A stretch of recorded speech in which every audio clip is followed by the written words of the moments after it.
Baik, Bismillahirrahmanirrahim. Assalamualaikum warahmatullahi wabarakatuh. Good morning, selamat pagi, Python Mania ya. Masih kita berjumpa lagi ya di Kataman Python kita ya. Memasuki episode yang selalu bertambah-tambah ya. Insya Allah kita hari inilah ke 12, 12, 12, 13 ya. Oke. Ke-12 kita hari ini. Nah, kita akan membahas tetap semangat ya. Kita akan melanjutkan pembahasan lanjutan dari kemarin ya, yaitu 3.4 case tadi minimum number of coin halaman 72, ingat dari 582 ya. Tetap semangat. Baik, kita mulai. Case tadi minimum number of coin ya. Kita akan studi kasus bagaimana menghitung jumlah minimum koin ya, koin minimum ya jumlahnya. Now let's look at a sample program that uses the features covered in this section.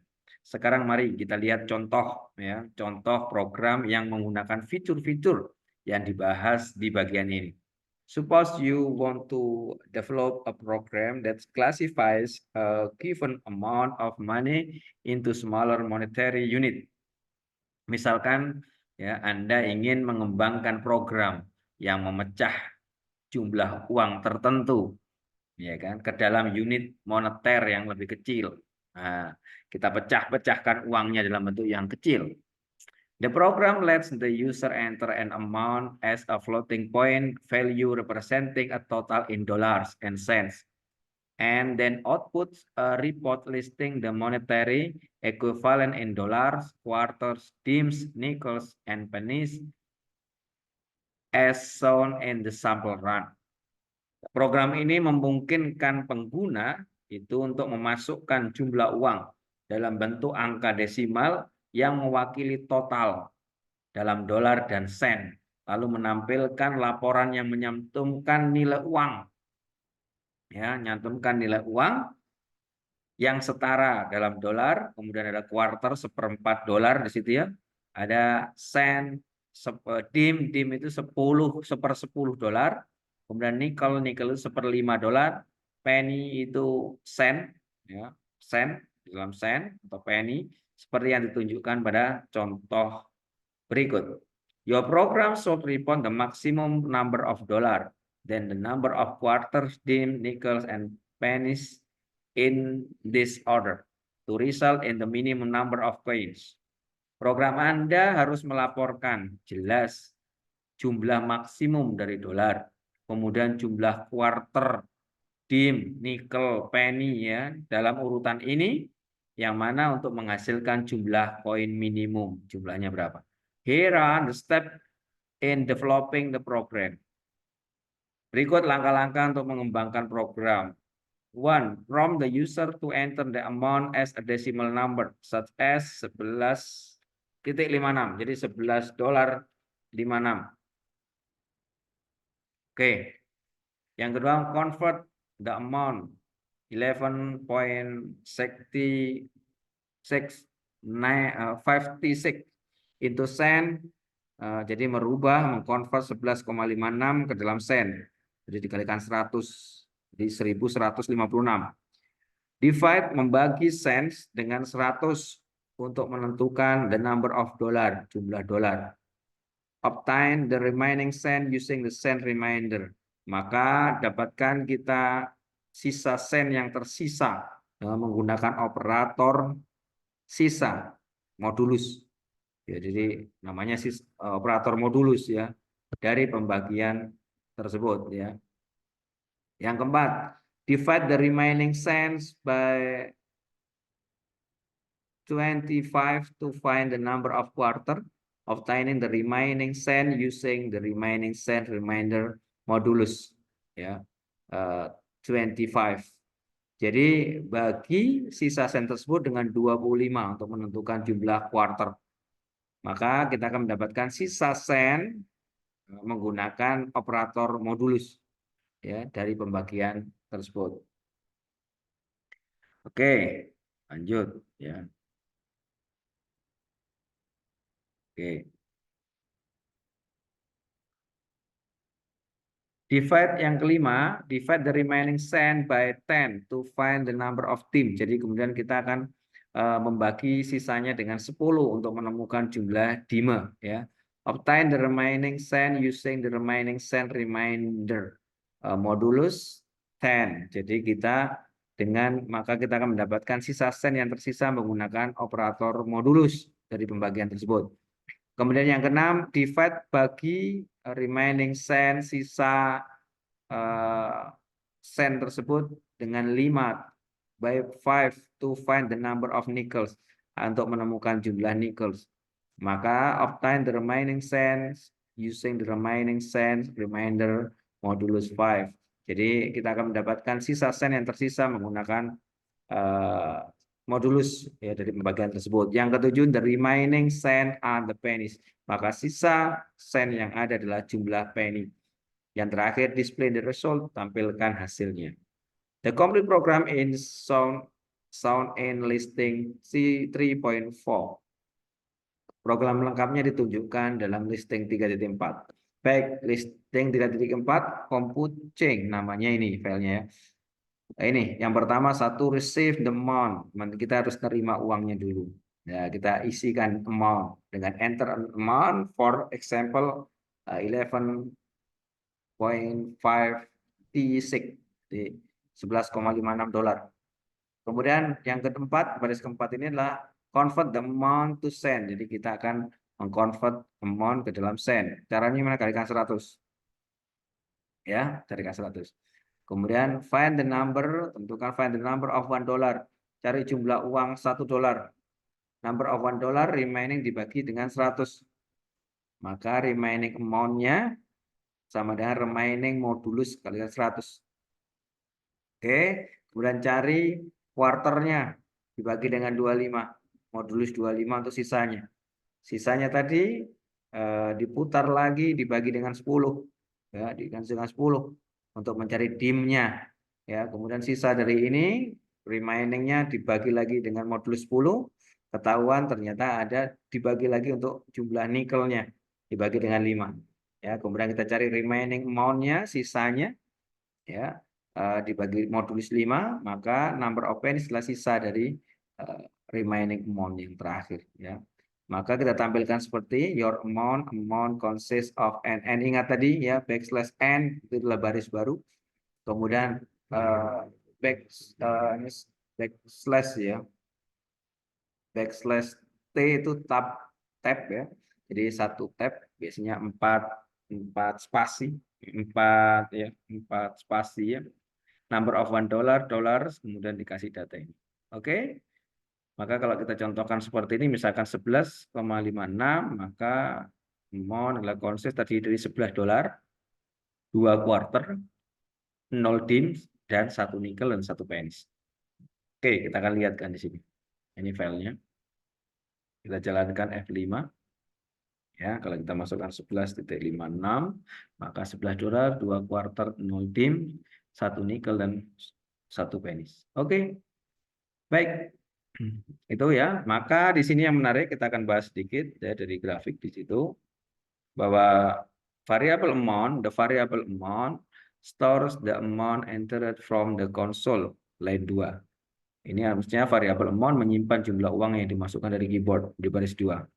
This variable is not changed. Nah, variabel ini tidak berubah because the amount has to be used at the end of the program to display the result. Jadi variabel tidak berubah karena jumlah uang tersebut harus digunakan di akhir program untuk menampilkan hasil. Ya.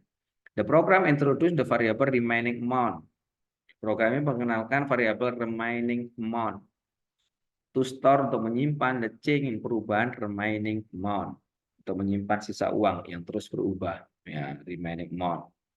Baik, kemudian the variable amount is a float representing dollar and cents. Maka variable amount adalah tipe float yang memiliki dolar dan sen. Jadi 11.56. It is converted to an integer variable remaining amount. Ya. Variabel ini diubah menjadi variabel integer remaining amount. Ya, which represent all the cents, yang mewakili semua sen. For instance, if amount is 11.56 56. Ya, misalkan jika amount-nya adalah amount bernilai 11,56, maka then the initial remaining amount is berapa ini? 1156. Jadi 1156. Jadi maka remaining amount awal adalah 1156. Setelah itu 1556 dibagi dengan 100 maka menghasilkan 11. Ya, 11 di line 8 ya kan. Ada 11. Maka baris operator obtain the remainder the division. Jadi operator sisa modul digunakan untuk mendapatkan sisa pembagian. Jadi 1156 modulus 100 is 56. Jadi nanti modulusnya sisanya dari 1156 modulus 100 itu adalah 56 baris 9. Maka the program extract the maximum number of quarter from remaining amount and obtains a new remaining amount, line 12 and 13. Program ini mengambil jumlah maksimum quarter dari remaining amount dan mendapatkan remaining amount yang baru di baris 12-13. Continuing the same process, the program find the maximum number of DIMS, nickel and pennies in the remaining amount. Maka melanjutkan proses yang sama, program ini akan menemukan maksimum number, jumlah maksimum DIM, nickel, dan penny dalam sisa uang tersebut. And shown in the sample run, nil DIM, 1 nickel, and 1 pennies are displayed in the result. Seperti yang ditunjukkan pada contoh, ya, terdapat 0 DIM, 1 nickel, dan 1 penny ditampilkan pada hasilnya. It would be better not to display 0 DIM and to display 1 nickel and 1 penny using the singular form of the word. Nah, akan lebih baik untuk tidak menampilkan 0 DIM dan menampilkan 1 nickel dan 1 penny menggunakan bentuk tunggal dari kata tersebut. You will learn how to use selection statement to modify this program in the next capture. See exercise 4.7 4.7. Anda akan belajar bagaimana menggunakan pernyataan seleksi untuk memodifikasi program ini di bab selanjutnya. Nanti kita akan lihat latihan 4.7. Baik, kita langsung ke 3.5. 3.5 Introduction to Object and Method. In Python, a number is an object, a string is an object, and every datum is an object. Object of the same kind have the same type. You can use the id function and type function to get these pieces of information about an object. For example, dalam Python, angka adalah objek, string adalah objek, dan setiap data adalah objek. Objek dengan jenis yang sama memiliki the same type, memiliki tipe data yang sama. Anda dapat menggunakan fungsi id dan fungsi type ya untuk mendapatkan informasi tentang suatu objek. Contohnya seperti ini. Jika ada n sama dengan 3, ya, n is an integer, maka id n itu ada kodenya 50540894. Ya. Type ketika kita ingin tahu tipenya apa, ketika aja type-nya n, maka kelas int, ya kelasnya adalah int integer. F 3.0, F is float. Nah, bagaimana ID-nya ada 266 ini. Type-nya F, ya type F yaitu menunjukkan float. Kemudian kita tulis S sama dengan welcome, ya nanti kita akan lihat ID-nya S ada segini. Ya, kemudian tipenya S adalah str alias string, ya. The ID of the object is automatically assigned a unique integer by Python when the program is executed. ID untuk objek secara otomatis diberi bilangan bulat unik oleh Python saat program dijalankan. Jadi ini otomatis ya. The ID for the object will not be changed during the execution of program. ID untuk objek ini tidak akan diubah selama program dijalankan. However, Python may assign a different ID every time the program is executed. Jadi namun Python mungkin menetapkan ID berbeda setiap kali program dijalankan. Jadi bisa jadi ketika kita jalankan di program A, di komputer A, komputer B beda lagi ya. Bisa jadi.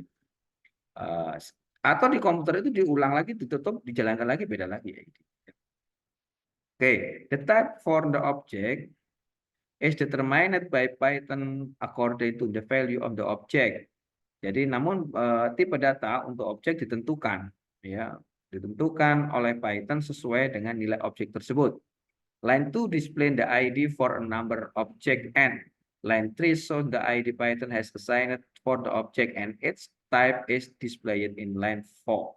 Baris 2 menampilkan ID untuk objek angka n. Baris 3 menampilkan ID Python yang ditetapkan Python untuk objek tersebut. And its type is displayed in line 4. Dan tipenya ditampilkan di baris 4. And in Python, an object type is defined by a class. For example, the class for string is str, line 15. For integer is int, line 5, and for float is float, line 10. The temp class comes from object-oriented programming, which will be discussed in chapter 7. In Python, class and types are synonymous. Baik, dalam Python, tipe data objek itu didefinisikan oleh kelas, oleh sebuah kelas. Misalnya kelas untuk string itu namanya str, baris ke-15. Untuk integer namanya int, baris 5. Untuk float namanya float, itu tetap float ya, baris ke-10. Ya, istilah kelas berasal dari pemrograman berorientasi objek, ya, object oriented programming, yang nanti akan dibahas di bab yang ke-7. Dalam Python, kelas dan tipe itu adalah sinonim. Variabel dalam Python, ya, a variable in Python is actually a reference to an object. Figure 3.2 shows the relationship between the variable and object for the preceding code. Oke, variabel dalam Python sebenarnya adalah referensi ke sebuah objek. Gambar 3.2 itu menunjukkan hubungan antara variabel dan objek untuk kode sebelumnya. Ya, jadi n-nya 3. Maka n-nya ID-nya ini, objeknya adalah int, ya kan?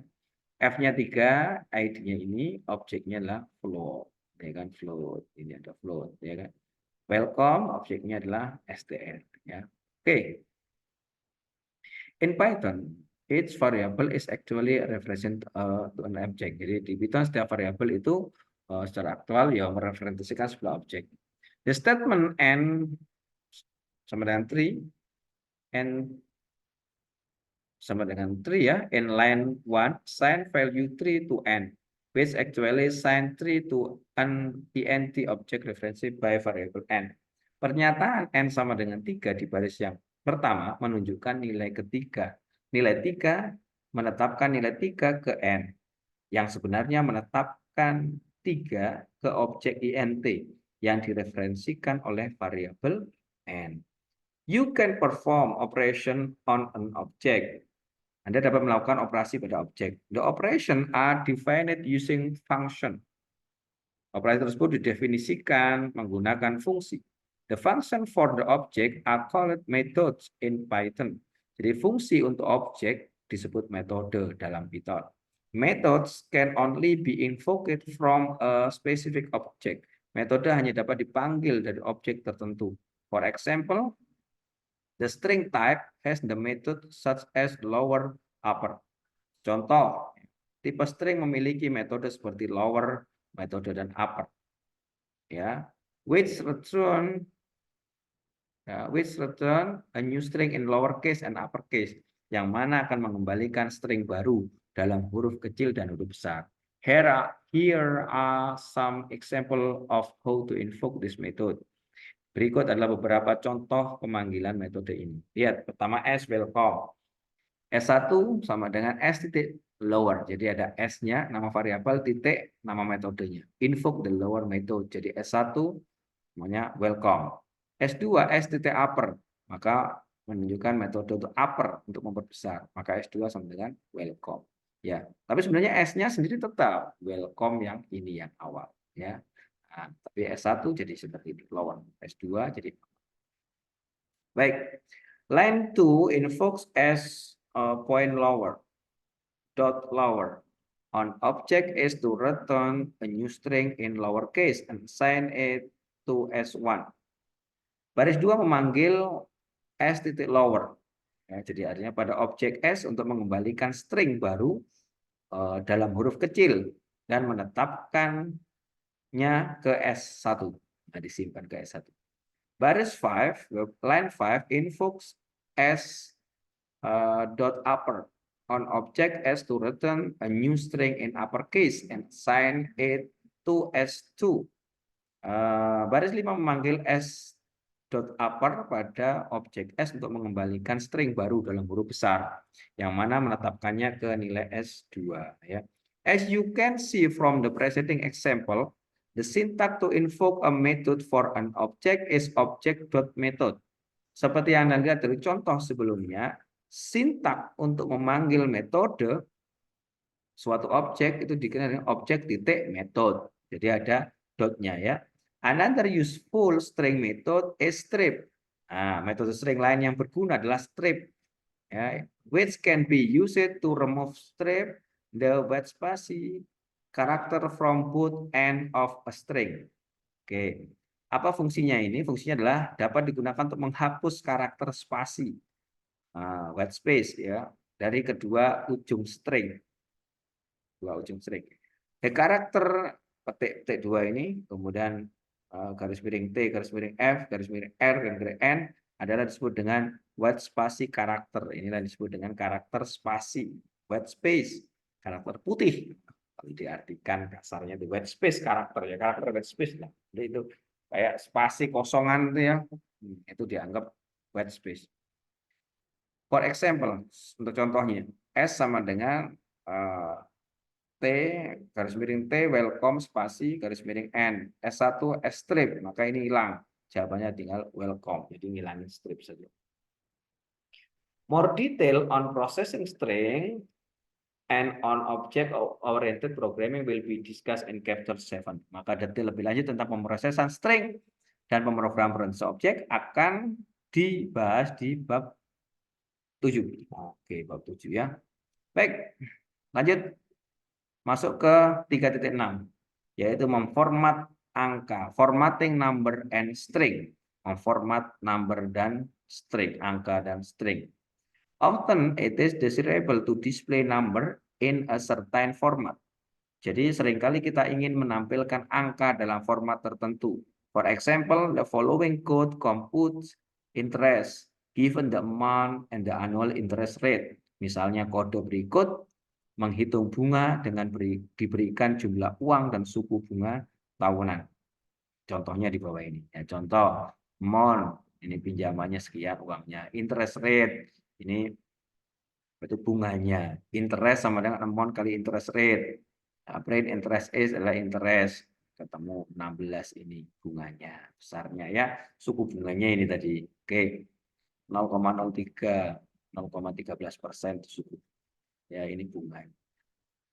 Because the interest amount is currency, it is desirable to display only 2 digits after the semicolon. To do this, you can write the code as follow.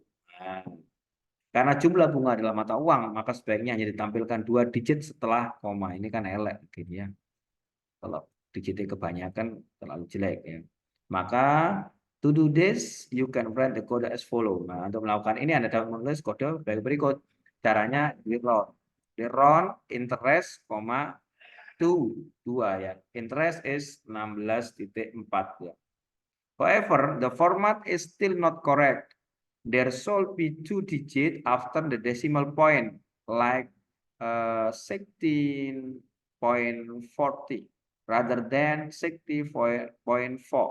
You can fix it by using the format function like this. Jadi namun format masih belum tepat. Seharusnya ada 2 digit setelah koma. Desimal seperti 16.40 daripada 16.4. You can fix it by using format function like this. Anda dapat memperbaikinya dengan menggunakan fungsi format seperti ini. Amount ditambahi dengan format interest. Nah, ini kata kuncinya di sini ya. Format interest dot 2F. Nah, ini 2. Artinya bunganya jadi 16.40. Nah, artinya kita rubah dulu format interest. Jadi seperti ini bentuknya nanti 16.2. The syntax to invoke this function is format item format specifier. Jadi menggunakan fungsi format item format specifier ya. Baik. Where item is number of a string and format specifier is a string that specifies how the item is formatted. Di mana item adalah angka atau string dan format specifier adalah string yang menentukan bagaimana item diformat. The function return a string. Fungsi ini mengembalikan sebuah string. Oke, nanti kita akan banyak berikutnya format-format bentuk-bentuk yang lainnya. Baik ya. Contoh nanti ada di 3.61 ya, nanti ada 3.62, 3.63 ya, 3.64, 3.65, 3.66 ini semua contoh-contoh format bentuk string ya nanti ya, penulisan-penulisan stringnya. Baik, sementara itu dulu ya, kita sampai ke formatting stringnya dulu ya, number and string, dan nanti kita akan lihat berbagai bentuk-bentuk tampilan-tampilan memformat string di pertemuan berikutnya. Baik, itu sementara untuk pertemuan kali ini. Insya Allah bermanfaat, selalu bermanfaat. Tetap semangat ya, belajar Python. Sudah sampai halaman 77 dari 583. Tetap semangat, insya Allah bermanfaat, karena Python itu mudah, simple, dan menyenangkan. Sampai ketemu lagi. Kami akhiri. Wassalamualaikum warahmatullahi wabarakatuh.